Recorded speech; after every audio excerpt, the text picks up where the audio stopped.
all the way up to about 2008 when we had the downturn and we had real estate companies and all of those disintegrated. That's a whole nother story, but that really began my journey of thinking maybe that's not the way to function and operate.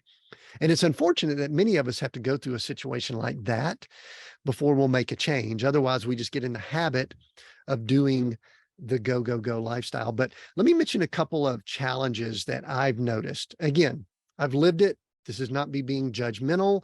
I'm not trying to beat up on anyone. If this is you, I'm just kind of observing some things that I know about myself and others. And also I want to say, as a coach that works with executives and leadership teams and people that lead organizations, I can observe this now pretty easily in people that I interact with. And I've got contrasting clients that I interact with now.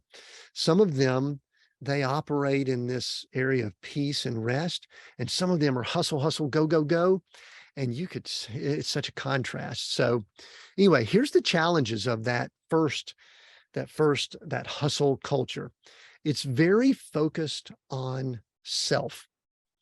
And I'll say it this way, it's almost as if you only trust yourself and you don't really put a lot of trust in others. Now, that's not always the case, but in general, the reason you keep going, going, going is because you don't really believe that there are others or a higher power that can step in and be part of your success and the success that you're working towards. There's a great possibility of getting into the mode of there is never enough. You get addicted to what I call more, which I've talked about a good bit in the past, that if getting up at 5 a.m. and doing your hustle, hustle, hustle is good, then you know what? 4:30 might be even better. And you know what? 4 a.m. might even be better than that. And I'm not against getting up early and getting your day started. That is not what I'm saying here.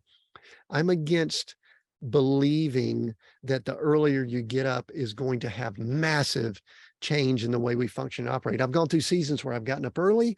Now I'm in more of a season where I'm really liking as much sleep as I could get. Maybe it's age, I don't know. Anyway, more. And I'll tell you this, that hustle, I was in my 30s, going into my 40s when I was really addicted to that. And my body could handle it. My mental state could handle it okay. But I'll just tell you, it is not sustainable. You cannot continue doing that. There will be some form of a breakdown that will occur. It'll either be mental, and we can talk about that more. I'm not an expert in that area, but mentally, just the fatigue and the exhaustion that occurs, or the expectations that you have of what will happen by doing that activity, it won't ever match up. You know, there'll just be this never enough type mindset. I think that is why mentally it can become a challenge. Physically, listen, I mean, you can't operate off 3-4 hours of sleep every night forever. Some people claim that they can. I think they're fooling themselves. I'm getting in the mode now where I'm measuring this a little bit more, and I can tell you my body likes 7.5 to 8 hours sleep. Every once in a while, a little bit more.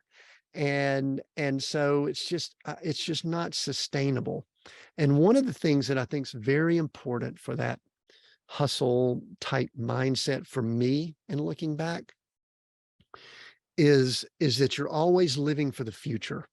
You're always, this is me, may not be you, but I was always functioning and operating that when I get to this place, then I'll take a break.